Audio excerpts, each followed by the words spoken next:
Salut Bru, comment ça va? Moi, Salut, ça va Bruno. bien, vous autres? Oui, Ça va monsieur. très Oui, bien, monsieur. très bien. On est content de te retrouver. Bruno, Canadien Pingouin hier. C'était bon. C'était correct. C'est des joueurs que tu as retenu, qui ont retenu ton attention? À part les gardiens de but, parce que les gardiens Ben, de but sont toujours extraordinaires. C'est les meilleurs. Tu sais ce que je pense des gardiens. Mais mis à part les goalers. hier, là, c'était un peu comme tu arrives chez vous à 5h08, puis à 5h30, il faut que tu sois parti, puis il faut que tu te fasses un souper. Tu fais ce que tu peux avec ce que tu as, tu garoches ça, tu manges ça, tu as le bedon plein, c'est correct, ça t'a pas fait gaguer, ça a passé, puis tu t'en vas faire tes choses. C'était ça un peu le match d'hier. Hey, bon appétit. Euh, Bon Ben oui. appétit. C'était pas le 5 services, c'était pas la grande affaire. C'est le début des matchs hors concours, c'est la cohésion, certaines hésitations, tu vois certaines choses. J'ai bien aimé le travail de une des unités d'avantage numérique qui semble se dessiner, qui n'est pas coulée dans le béton, mais qui peut sembler se dessiner. Tu as des touches. Tu voyais qu'il y avait des jeux qui étaient comme, OK, planifiés. Les gars l'ont dessiné. Ils ont essayé de faire ça, mais l'exécution était un peu lente, était juste un peu désaxée, juste le meilleur angle d'attaque. Je pense notamment, tu as 2 5 contre 3, c'est du gros luxe, ça, mais tu n'as pas pratiqué le 5 contre 3, il n'y a pas personne qui a pris le temps de faire ça. Tu as des touches basées avec ce que tu essayais de faire, puis surtout pour les vétérans un peu plus dans les matchs, mais même pour tout le monde dans les matchs hors concours, t'es plus OK, qu'est-ce que je vais essayer de faire le jeu, je vais essayer de faire la passe là, je veux faire la bonne chose, essayer de savoir ce que c'est. Des fois, tu aurais eu besoin d'un gars qui prenne juste le contrôle puis qui mène ça, cet avantage numérique-là. Mais il y a eu des belles touches, mais c'est vrai que ça revient. Moi, j'ai vraiment aimé Montembeault puis Fowler. Les deux gardiens ont été très, très bons. Sinon, tu avais une belle montée là, tu avais des beaux flashs un peu plus individuels, c'était moins collectif. Tout d'un coup, il y a eu 2, 3 présences du trio de Evans que j'ai trouvé intéressante, surtout quand il était jumelé avec Dobson puis Madison à la ligne bleue. Je trouve que ça risque d'être des gars qu'on va retrouver beaucoup contre les meilleurs trios adverses. Et dans la façon de jouer de ce trio-là, de créer un peu le chaos dans le bas du territoire, puis c'est toutes des rondelles du bas du territoire vers le haut, donc ils amènent la rondelle à la ligne bleue. Après ça, eux autres, ils ont une mentalité, c'est de se rendre au filet, de mettre un peu de chaos devant le gardien adverse. Puis tu as 2 défenseurs qui sont capables d'amener des rondelles au filet. Dobson, il y a eu 4, 5, 6 tirs là, hier. Ça va faire partie un peu de cette dynamique-là de trio qui vont faire Mais, face à des adversaires de talent. mais Bruno, explique un peu aux gens. Je pense que tu es certes un des meilleurs, un des mieux placés dans notre groupe pour en parler parce que tu l'as vécu à maintes et maintes reprises. Tu sais, des fois, les gens ont tendance, puis j'entendais hier, tu sais, puis surtout, je voyais des commentaires disant Colin, ça manquait de ci, ça manquait de ça. C'est pour ça que ça s'appelle les matchs préparatoires, surtout quand c'est le premier. Quand vous arrivez, vous avez beau être entraîné, avoir eu des pratiques, mais la cohésion et tout ça, c'est pas comme un interrupteur on-off. Tu sais, est à off, puis là, tu arrives au premier match, tu mets ça en on, puis tout va bien. Il y a des ajustements, il faut retrouver vos repères, il y a comme plein de choses. Explique aux gens comment un joueur se sent comme ça avant un match préparatoire, parce que tu l'as vécu, toi. Surtout quand c'est le premier Ben, match préparatoire. exact. C'est de revenir. Puis, tu sais, il y a plusieurs facettes, puis il y a plusieurs façons de penser un peu différentes, mais c'est là que tu tombes dans des situations qui sont incontrôlables. C'est là que tu tombes en mode réaction beaucoup plus que dans n'importe quoi que tu as fait dans ton entraînement. Fait que, oui, tu as poussé ton entraînement, que ce soit en salle, dans le gymnase, la course, le maintien, tout ce que tu as fait. Ton corps se sent beaucoup mieux là qu'il pouvait se sentir au mois d'avril l'année dernière. Mais ce qui devient un peu plus difficile, c'est les lectures, les temps de réaction, les automatismes, les automatiques de ce que tu vas faire dans ton jeu, dans les sorties de territoire. Là, tu fais ça sous de la pression. Oui, tu as des. Puis on l'a vu au camp, on a vu les équipes à travers la ligue. Les gars arrivent, puis tout de suite, ils se mettent dans des situations de 1 contre 1, espace restreint, un peu d'inconfort dans tout ça parce que tu veux te remettre dedans rapidement.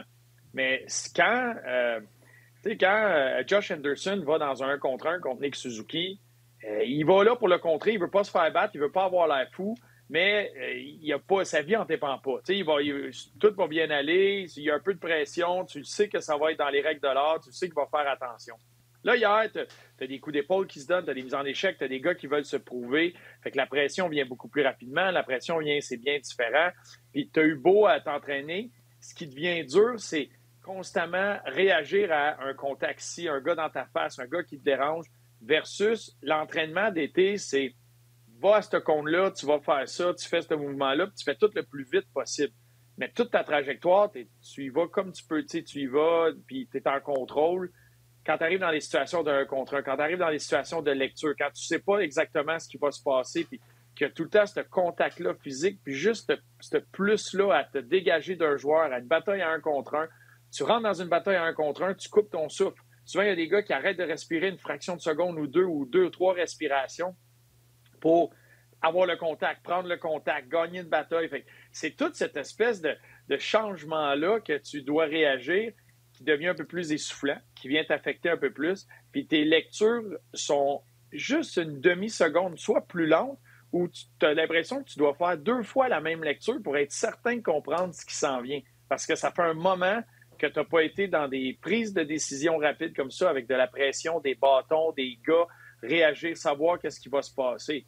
Puis là, tu avais des combinaisons de trio, mais tu sais, quand tu es rendu au mois d'avril, puis ça fait 150 pratiques que tu as, puis ça fait 80 matchs que tu joues, mais tu le sais que quand tu ramasses la rondelle de cette façon-là, tu en as tellement parlé en vidéo, tu en as parlé avec ce gars-là, tu le sais où il s'en va, tu fais juste jeter un petit coup d'œil, puis la première information te dit exactement, oui, c'est ça qui se passe. Là, dans un match hors concours, tu vas récupérer la rondelle. Quand tu prends la rondelle, tu regardes, puis là, on dirait que dans ta tête, il faut que mon allié est là, lui s'en va là, lui est là, OK, l'autre, il s'en va là, lui, regarde là, lui, s'en vient sur moi. Ah, c'est vrai, on va essayer de faire ça. Puis là, tu as comme une longue liste d'informations, ce qui crée un peu d'hésitation, ce qui crée cette cohésion-là qui est moyenne. Des fois, il y a eu bien des situations, des sorties de zone où ça s'arrivait à l'ailier, puis là, l'ailier voulait frapper le défenseur opposé du Canadien dans une sortie de territoire. La passe est 2 pieds en avant, 2 pieds en arrière.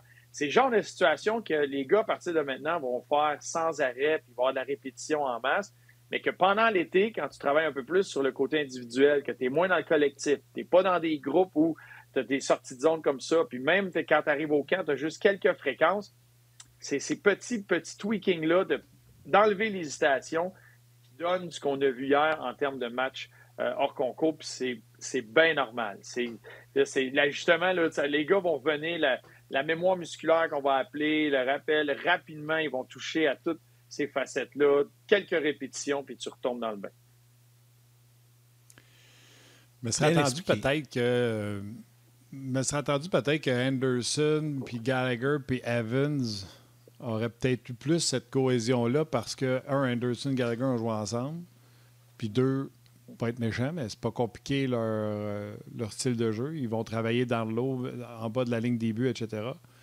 Regarde, c'est un premier match, il n'y avait vraiment rien à tirer de là, mais je présume que ça prend ces matchs-là hors concours pour prendre le rythme puis avoir cette continuité-là, puis cette chimie-là, etc. Mais pas trouver que... Mettons, je fais le comparable. Vite, là, c'est la saison de golf encore, c'est la plus belle saison pour jouer au golf l'automne. Moi, j'adore le golf l'automne.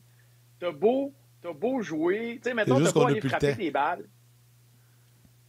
Oui, c'est ça, on n'a plus le temps, ça repart, mais t'as beau aller frapper des balles, puis te mettre dedans. Quand t'arrives à t'as 3 pieds de rough, t'es juste à l'extérieur, puis il faut que tu chippes un 15 pieds, puis là, t'as pas grand place pour atterrir, puis tout d'un coup, tu te penches au-dessus de ta balle, puis là, voyons, tu sais que je me sens pas bien, je me sens...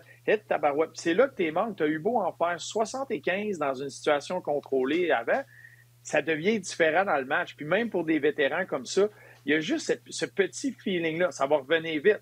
Mais tu avais une certaine cohésion de couvrir, de communication, c'est des adversaires, c'est différent. Tu sais, il y a juste de te remettre dedans. Là. Ça fait un petit bout que tu n'as pas été dans ce scénario-là complet d'un match. C'est normal, cette petite affaire-là. Oui, tu as des beaux flashs individuels. Tu sais, tu regardes à travers la Ligue, il y a eu des beaux buts, il y a des flashs individuels, il y a des gars qui peuvent s'en sortir parce qu'ils démontrent ce qu'ils sont capables de faire eux-mêmes. Tu sais. Mais après ça, il y en a qui vont briller un peu plus quand il y a un jeu collectif qui est solide. Puis Puis ça, des fois, ça prend un petit peu de temps à décoller sur des détails. Puis des fois, même pour ce trio-là, il y a peut-être 2-3 petits ajustements que Martin a amenés, qui dessinent, que les gars vont travailler là-dessus, puis tu as des vétérans qui essaient de travailler là-dessus. Fait que tu as juste cette petite hésitation-là, en plus de le sentiment d'urgence. Tu sais, hier, il y a eu 2-3 situations où Anderson patinait, il a fait un pas, puis il a penché l'épaule comme s'il allait finir sa mise en échec, mais il n'était pas dans une position, il était 100% en contrôle de son corps, puis que ça allait être un bon contact. Ça allait peut-être être un peu awkward. Il sortirait de ce contact-là. Il finissait pas sa mise en échec, pas parce qu'il voulait pas. C'est pas le temps de le faire. C'est pas le temps de « Hey, tu sais quoi, sois en santé, match numéro 1. Tu te mets dedans, tu as fait ta trajectoire, tu as fait ton échec avant, tu arrivais pour le frapper, le gars essayait d'esquiver. Tu sais que si tu le frappais, c'est peut-être, tu sais, c'est la moitié d'une jambe qui se faisait clipper. Ça n'allait pas être la mise en échec parfaite, bien contrôlée. Tu sors de là. Puis ça, c'est un bon move de vétéran de « Hey, tu sais quoi, ça sert à rien, tu n'as pas besoin de le mettre sur le dos là. Tu as besoin de faire ça au mois d'octobre. » Fait il continue comme ça. Fait il y a toutes sortes de petits ajustements comme ça dans le match que les gars sont en train de revenir, de se mettre dedans. Le prochain coup, il va faire son échec avant, mais il va être 2 pieds plus bas avec son bâton dans la bonne ligne de passe. Puis quand le gars va faire la passe, il va avoir l'épaule collée complètement, on l'appelle square, qui peut frapper le corps au complet. Ça va être mieux. Mais ça prend 1, 2, 3, 4, 7, 10, 12 reps. Là, oups, tu l'as. Fait que là, quand la rondelle tombe au mois d'octobre, ben, t'es prêt. Tantôt, tu as effleuré le sujet un petit peu, puis j'aimerais ça qu'on y aille plus en profondeur. Puis on a parlé quand même beaucoup cette semaine. On avait hâte de voir. Puis hier, on a eu un premier échantillon du duo de défenseurs Noah Dobson et Mike Matheson. Tu es un ancien défenseur, tu as occupé ce siège-là dans la Ligue nationale.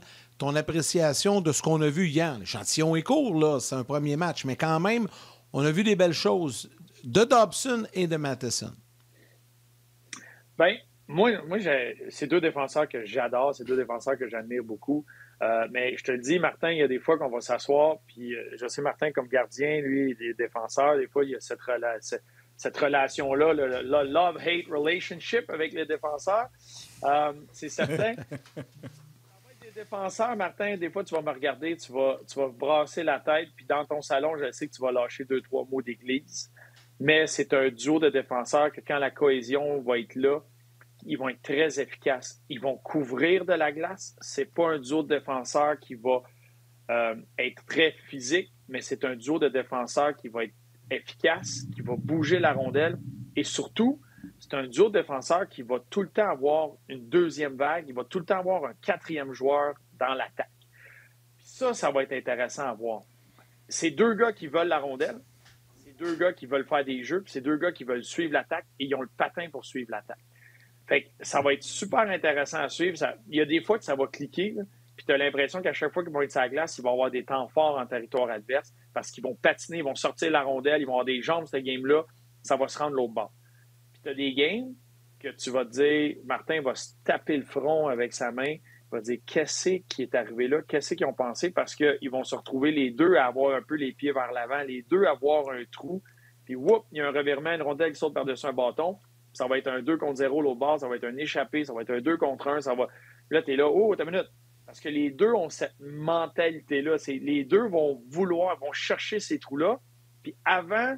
Parce qu'avant, tu sais, t'es un Noah Dobson, là, surtout quand il était avec les Islanders. Lui, il voyait un trou, là, il fonçait. Il se posait même pas la question parce que le gars au bord, il avait aucune intention de sauter dans ce trou-là.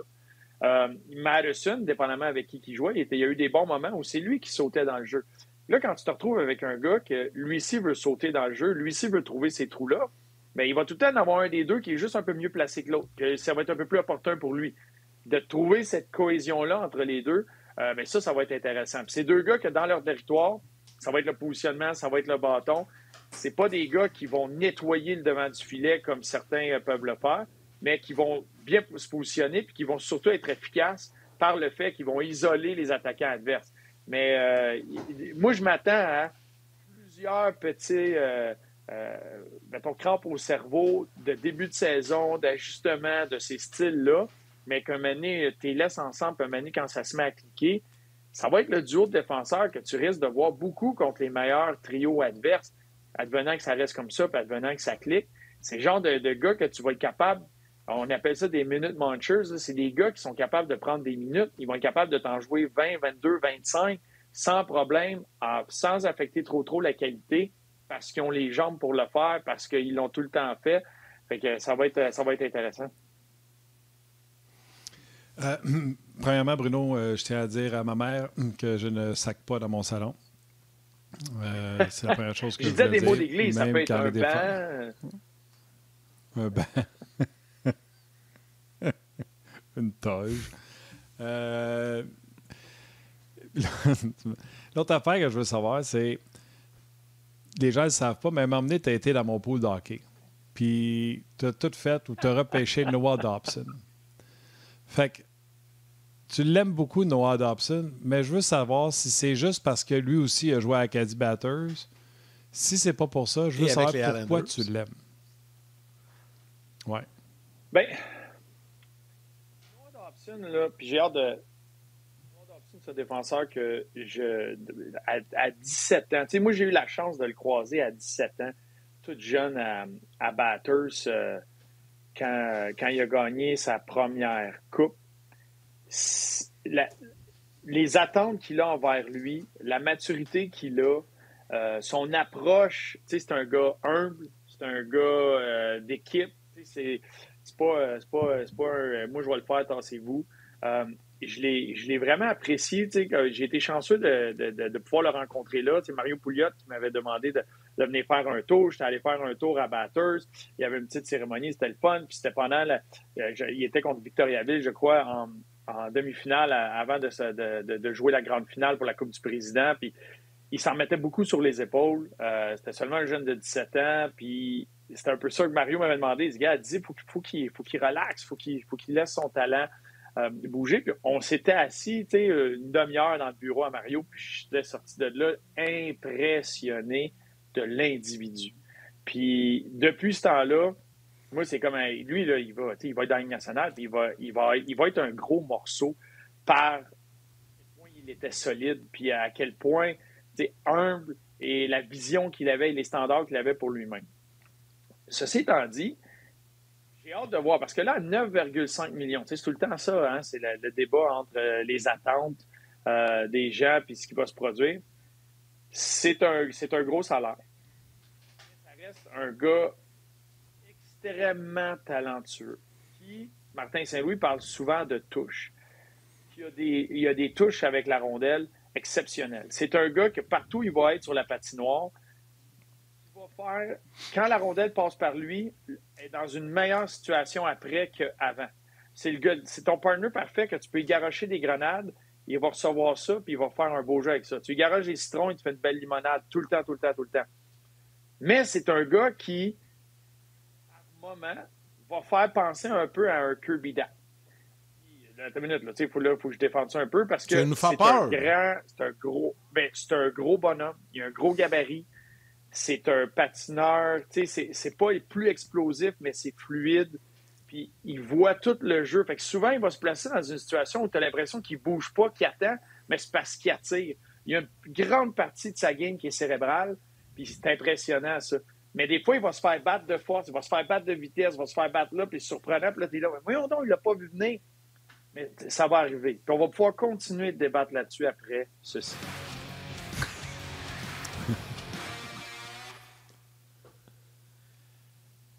C'est génial. Continue, Bruno. Tu nous envoies à la pause, puis tu reprends au retour de la pause. Poursuis ce que tu dis sur Dobson. C'est très intéressant. C'est le gars qui il va voir des jeux, il va voir... Tu sais, plusieurs... Parce que là, j'essaie de tout englober dans un. Mais mettons, je décortique.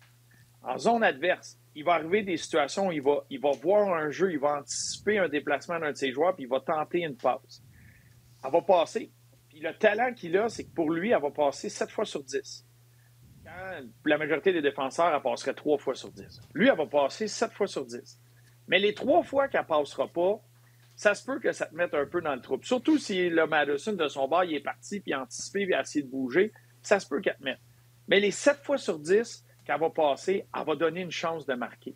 Fait que là, c'est là que tu vas tout le temps comme entraîneur, c'est comme l'espèce de casse-tête, puis c'est pour ça que je pense que des fois, ça clashait peut-être avec Patrick Roy à New York, mais tu te dis, tabarouette, tu sais, a fallu que tu fasses. Oui, mais les 7 fois sur 10 qu'il le fait, ça l'a amené du plus. Fait que là, d'espèce de mesurer ça va être un beau défi, puis c'est un beau défi pour n'importe quel joueur. Mais un joueur qui est capable de t'en donner, puis qui est capable de le faire, il faut tout le temps que tu pèses, est-ce qu'il m'en donne plus que ce que ça coûte?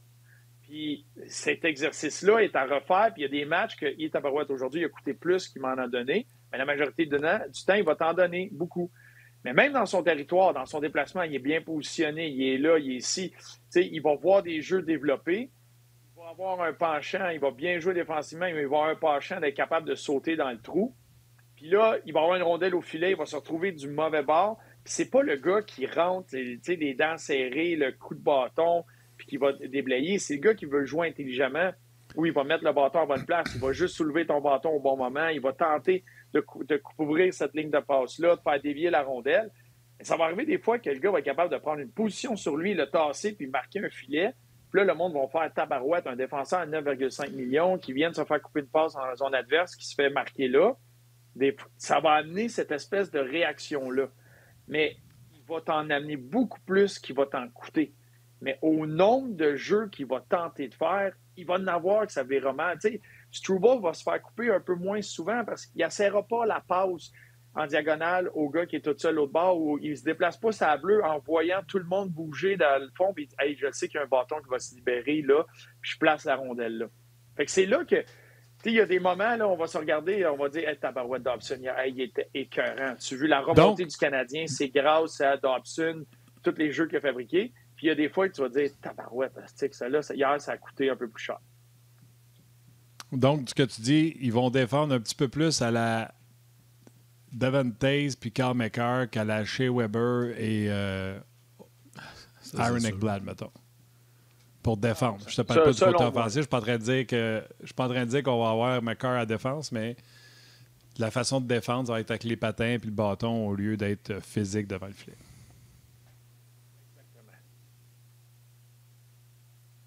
OK. Yannick, moi j'ai perdu Bruno. Toi, Yannick, je t'entends-tu encore? Non, je ne l'entends plus, mais je le vois, mais je ne l'entends plus. Je vais faire un lien, moi, avec puis Bruno. Il vient de revenir. Il vient de revenir. J'étais là. Est-ce que le fait d'avoir un Dobson qui s'ajoute à l'arsenal de l'avantage numérique, parce que tu veux nous en parler de l'avantage numérique, hier, c'est les premières touches, tu l'as dit tantôt, pas eu le temps de pratiquer 5 contre 3 et tout ça, mais quand même, ça te permet d'avoir un échantillon avec pas tous tes effectifs disponibles, mais ça ajoute un Dobson à l'effectif. Tu sais, honnêtement, ça va être intéressant. Le Canadien sur papier en avantage numérique, les deux vagues, honnêtement, ça fait peur. Ça peut créer des dommages pour l'adversaire. Oui, mais juste la vague qu'il y avait hier, qu'on peut classer comme deuxième vague d'avantage numérique, c'était super intéressant comme mix qu'il y avait là. On regardera ce que ça va donner, on regardera ce que ça va faire, mais les cartes que tu avais sur la table, c'est des joueurs, surtout, tu regardes, Noah Dobson, c'est un premier avantage numérique à peu près partout dans la ligue.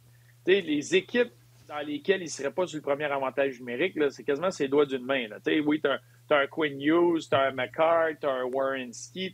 C'est dans l'élite. Il est juste dans la vague après, dans ces joueurs-là. Puis là, ça donne qu'à Montréal, tu as un Hudson qui a eu une année sensationnelle l'année dernière, que c'est sûr que tu veux continuer à bâtir sur la cohésion qu'ils ont là. Fait que le scénario fait que, OK, c'est pas donné à lui le premier avantage numérique pour le moment. Mais c'est un gars qui a fait des points partout où il est passé, qui a une très, très belle vision, qui amène des rondelles au filet, qui a un bon tir, qui a une belle anticipation, qui a ce qu'on appelle le poise, là, une espèce de calme et confiance sur la ligne bleue avec le contrôle de la rondelle. Ça, c'est génial. Là, avec ses déplacements, quand il s'en va d'un côté, qu'est-ce qu'il essaie de faire? C'est quoi ses lectures? Lui, ça va tout être des lectures qu'avec un gars comme Lainé ou un gars comme Demidov, ils vont être capables de travailler. Tu sais, hier, quand il y en a un qui coupait vers le centre, est-ce que l'autre passe en arrière? Il n'était pas certain, il y avait un peu d'hésitation. Fait que ça va venir.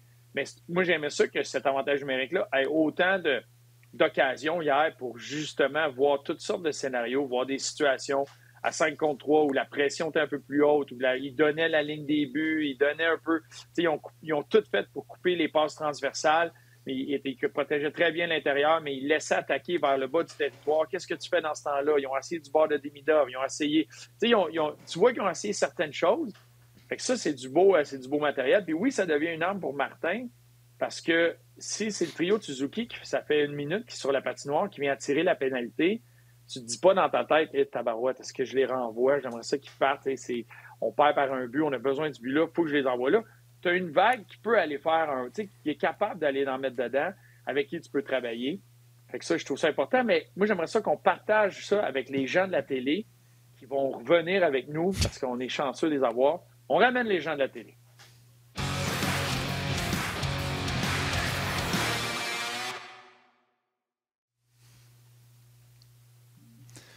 Et on accueille André Roy. Coucou, André. André en plus. Salut, mon Bruno, Martin, Yannick, ça va bien? Ben oui, toi. Salut, Dre. Il est bon, Bruno, il est bon, je l'écoute, il est très bon. Des bons points, vraiment. Là. On parlait de l'avantage numérique. Moi, je vais vous avouer que j'aurais gardé l'avantage numérique de l'an dernier, mais je comprends le premier trio. Le deuxième trio, ça va être plus facile pour revenir après l'avantage numérique. Je comprends tout ça. Mais j'aurais quand même gardé Patrick Laine sur le premier. Je comprends de partager, etc. Est-ce que c'est quelque chose que vous garderiez longtemps ou si moindrement ça ne fonctionne pas en début de saison, vous allez retourner à quelque chose qui a fonctionné l'an dernier, c'est-à-dire ramener Laine à la place de Bolduc? On va y aller avec André. Bruno prend une pause. Ah, OK. Ben écoute, moi, c'est sûr que, je regarde hier, oui, c'est le premier match, ça fait 4 mois et quelques, là, plus de 4 mois qu'on n'a pas joué. Évidemment, la cohésion, puis tout ça, le synchronisme, tout simplement. Oui, on a pratiqué un petit peu, mais ça va en prendre encore un peu plus. On a 2 5 contre 3. Patrick Laine, oui, il a eu un lancé à une occasion. Mais outre ça, puis je suis pas là pour m'acharner sur Patrick Laine, comme j'ai dit, c'est un match. Il reste encore beaucoup de matchs là, avant le début de saison. Mais là, ce qui arrive, c'est qu'on a beaucoup de munitions. Là, tu as un Bolduc qui arrive, tu as Demidov qui est là. Fait que le premier avantage numérique, si ça fonctionne pas, si ça clique pas, je pense pas que tu as le temps non plus d'avoir la patience puis d'attendre. Tu sais, comme l'an passé, rappelez-vous comment ça avait été long. Les gens disaient, le power play en match préparatoire, là, on était 0 en 20 quelques, là, 30, je crois. Donc, il y avait beaucoup d'impatience de la part des gens. Mais cette année, je pense que on a quand même quelques éléments en place que si ça fonctionne pas, on peut changer les choses. Là, évidemment, on essaie beaucoup d'affaires. Il y a beaucoup de jeunes qui ont une opportunité. Mais plus ça va aller, je pense, les 2 derniers matchs là, face à Ottawa, je pense que Martin l'a mentionné également, il va avoir une formation plus complète. Fait que je veux voir vraiment les gars qu'on va avoir en place, qu'on va utiliser en début de saison. Puis comme c'est là, je pense que tu as Slav, tu as Caulfield, tu as Suzuki, Lane Hudson, il est là, fait aucun doute. Laine, je l'aime, évidemment, c'est ça, son pain et son beurre, c'est son tir sur réception dans le coin. Il en a tout un, on le sait, les gars, on l'a vu l'an passé, c'est 18 ou 19 sur ses 20 buts là, en saison régulière. Donc, pendant qu'on nous montre le calendrier préparatoire, oui, il va y avoir ces matchs-là, justement, pour pratiquer ça. Mais si ça ne marche pas pour Patrick, écoute, c'est sûr qu'un Ivan Demidov, on sait tout le talent qu'il a, la vision qu'il a, ça peut faire des flamèches. Puis un Bolduc, je n'irais pas ça non plus. C'est un gars qui n'a pas peur de saler le nez si Slav, il va pas là, c'est un gars que tu peux mettre. Donc, bref, tu as plusieurs options, en gros. Là. Je sais pas, Bruno, ce que tu en penses. Bruno? Bien, moi, je trouve ça très intéressant. Puis, un bon point, Dre, mais moi, j'aime l'idée, Martin. Puis moi aussi, je pensais vers ramener Laine parce que j'aimais beaucoup la dynamique des 3 droitiers entre Laine, Suzuki et Caulfield, des permutations qu'ils faisaient. Puis ce qui tentait de. Quand tu as 2 droitiers, Caulfield et Laine, un en arrière de l'autre, c'est tellement dur de prévoir les lignes de passe parce que tu as 2 tirs sur réception. Fait que les 2 sont au même niveau, mettons, d'importance, versus si tu as un gaucher, présentement en Bolduc, tu peux y laisser une distance de plus. Fait que quand défensivement, tu as Suzuki qui a la rondelle, puis tu le sais qu'il regarde à travers la boîte. Si tu sais que tu as un gaucher en premier lieu, puis après ça, tu as un droitier sur le tir sur réception, bien, tu vas tricher pour être un petit peu plus en ligne de tir, directement du tir sur réception, puis un bâton pas loin de l'autre, du gaucher, parce que tu sais que lui, il faut qu'il l'attrape, puis après ça, qu'il tire. Fait que tu as une seconde de plus pour réagir, puis c'est pas évident. Mais on a vu, puis tu sais, des fois, c'est des petits échantillons. Puis un entraîneur, là, pour qu'il y ait un gut feeling, là, qu'il ait le sentiment d'essayer quelque chose, que ça pourrait fonctionner, des fois, tu vas voir des petits flashs. Puis rappelez-vous le match, même si c'est le match des recrues, Demidov, sur l'avantage numérique, surtout à la gauche du gardien, puis il cherche des bâtons, il cherche des joueurs pour tirer, puis c'était Kapanen qui était l'autre bord. Puis ce game-là, Kapanen n'aurait pas en scoré 5, avec tous les jeux transversales qu'il était capable de faire. Mais là, dans ta tête, tu te dis, tabarouette, si Demidov est capable de bouger la rondelle comme ça, puis je lui donne Patrick Laine de l'autre côté, qui va être planté, qui va laisser aller des tirs, qui est capable de leur donner tranquillement, puis que j'amène dans l'autre axe, tu as un Noah Dobson à la ligne bleue qui amène plus de rondelles que Hudson, puis la qualité de ses tirs, puis d'amener des rondelles au filet, qui sont assez importantes. Puis tu mets un Gallagher, un gars qui travaille devant le filet, bien, je peux amener des rondelles au filet, aller chercher des buts un peu plus blue-collar, qu'on va appeler, avec des bottes de travail, au pic par appel.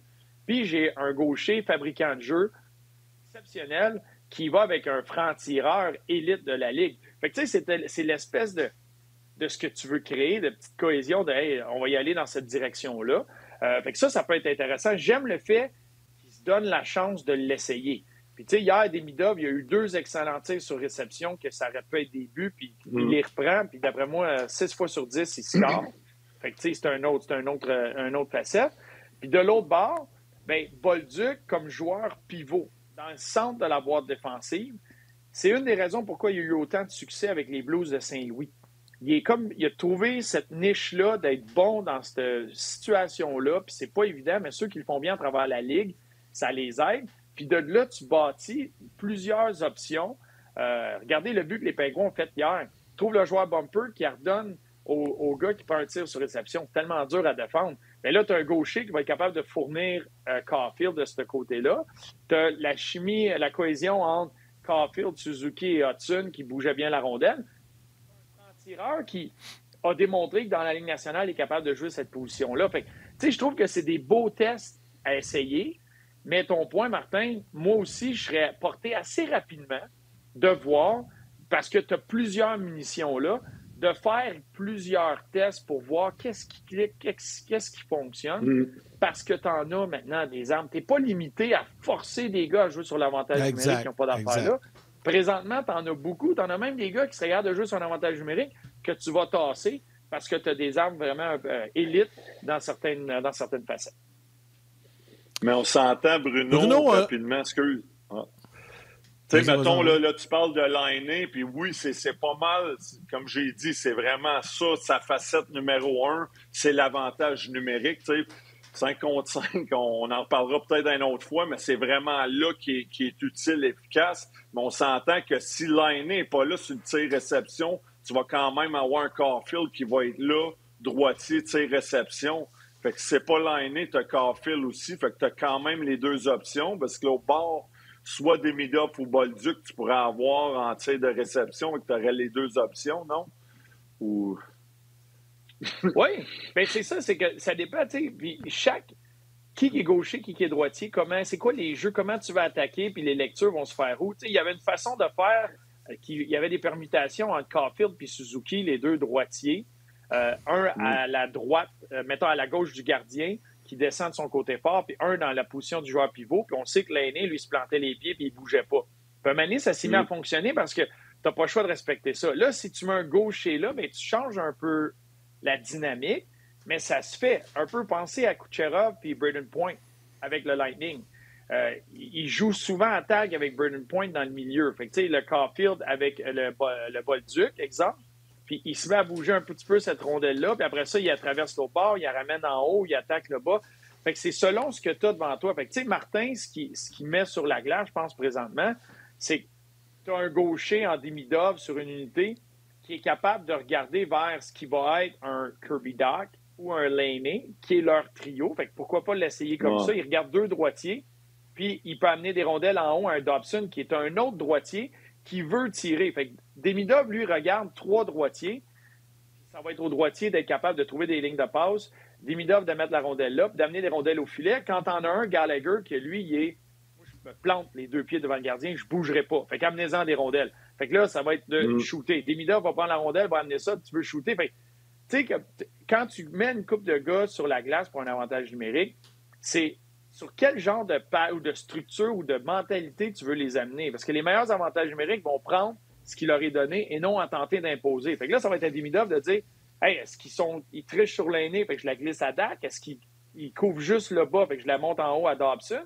Ou est-ce que j'attaque le bas du filet puis je mets des rondelles au filet avec Gallagher parce que les gars coupent juste les lignes de passe?